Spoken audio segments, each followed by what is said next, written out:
With Sterling versus O'Malley potentially being the next title fight in the bantamweight division, with Aljamain Sterling on his Instagram kind of confirming that that's his next opponent, that's who he is preparing for, and O'Malley being the number one contender and sort of like the needle mover of the bantamweight division, what I want to talk about in this video today is, does Sean O'Malley have a chance against Aljamain Sterling?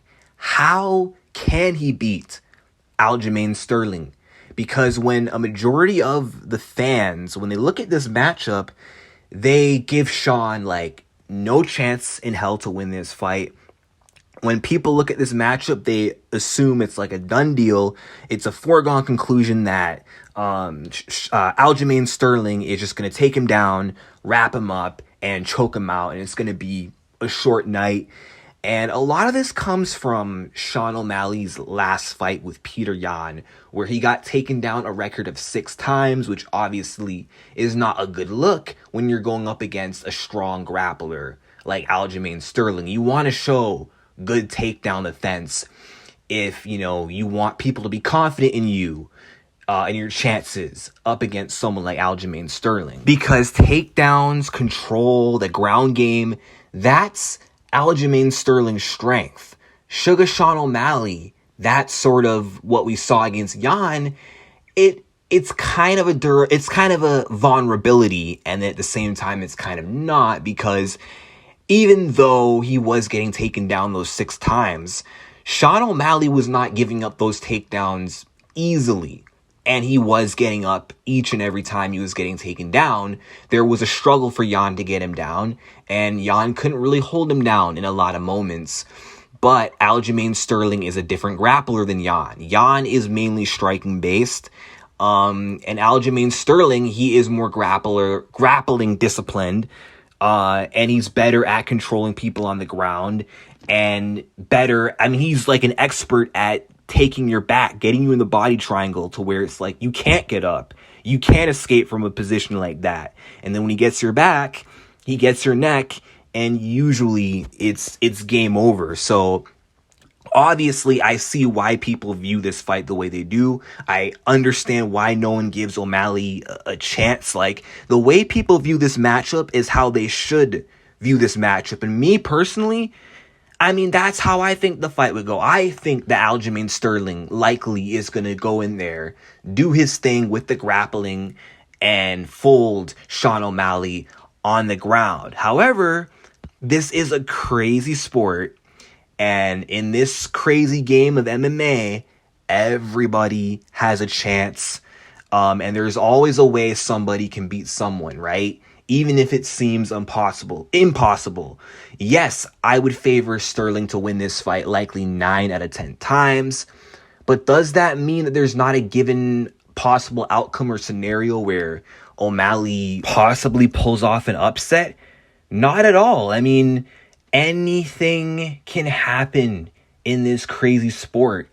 And I just want to break down ways like how O'Malley could potentially get it done, because of all possible outcomes of how this fight could play out, there's got to be some way O'Malley could win, right? How O'Malley could win is he's going to want to be able to create enough distance to prevent Sterling from getting close enough to get a takedown, but to where O'Malley can snipe him at a range with his long limbs and plus being taller. But he cannot give up ground. He cannot let Aljamain Sterling pressure him and back him up against the cage like Yan did, because that's where Aljo does his best work, I believe, with his takedowns, is when he has you backed up against the fence. And also O'Malley, with that being said, with staying off the cage but staying long, he's also got to be first against Aljamain Sterling. He has to be the aggressor. He cannot let Aljo dictate the pace. O'Malley needs to be the one pushing the pace on Aljamain Sterling, and he can get to Aljamain Sterling, and I believe he can land on Aljo more frequently than most other of Aljo's opponents, and he can land not just the most often, but the cleanest against Aljo and do a lot of damage when he lands. and potentially this could lead to a knockout or him hurting Sterling really badly. But then once he does hurt Aljo, he has to be patient. He can't get too excited because Sterling, as a grappler, is going to want to grab a hold of him and try to wrestle his way into recovery. A lot of wrestlers do that. So O'Malley needs to be smart, patient, pick his shots to get a proper finish, clean finish against a high-level fighter like Aljamain Sterling. And all of that is very possible. I mean, Sean O'Malley does have knockout power, and he's by far the better striker than Aljamain Sterling. But it's no secret that Sterling is the better grappler. But if O'Malley can somehow take away the grappling of Sterling and force Sterling to stand with him by creating that space, creating that distance to where Aljo is in the center and has to deal with the stand-up of O'Malley, then Aljamain can be in a lot of danger. And O'Malley could possibly catch Aljamain Sterling, and yeah, he could get a finish. But I'd also advise maybe O'Malley mix it up to the body to take some wind out of Aljamain Sterling, to slow him down just a little bit, to get him to gas out. And then the more Sterling tires, his grappling will be a lot less effective. And the more tired Aljamain is, he's not going to be able to take the shots of O'Malley as well compared to when he's fresh. Because when you slow down, you're not able to eat a shot as cleanly, which can make the knockout for O'Malley come a lot easier. I also think O'Malley's going to want to be cautious with his kicks because O'Malley is a kick-heavy fighter, but he does not want to give Sterling the opportunity to catch any kicks, because once Aljamain catches a kick, then he starts working for a takedown, and he usually does get a takedown.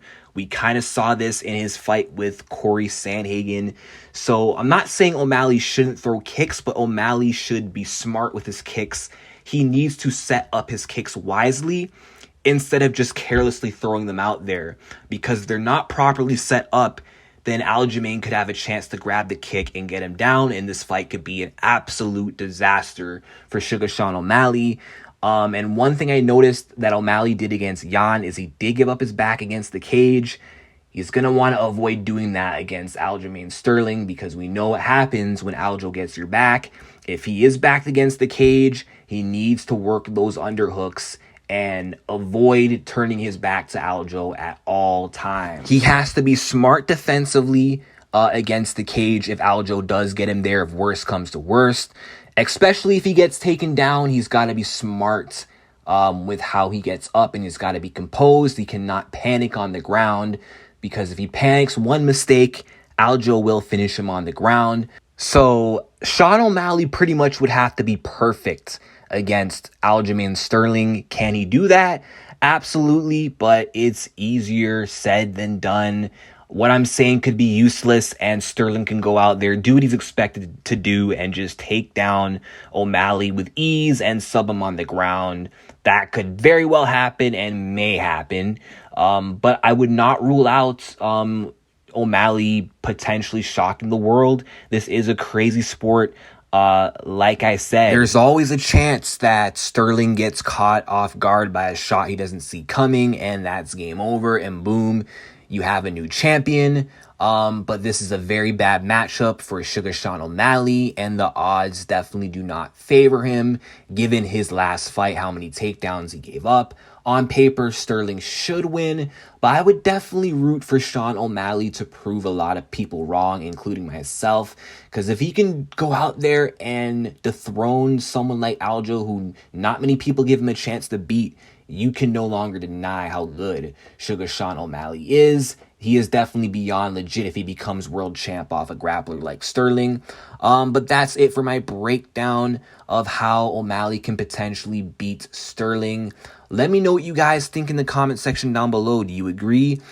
Do you think O'Malley has any kind of chance to beat Sterling? Be sure to like and subscribe, and peace out.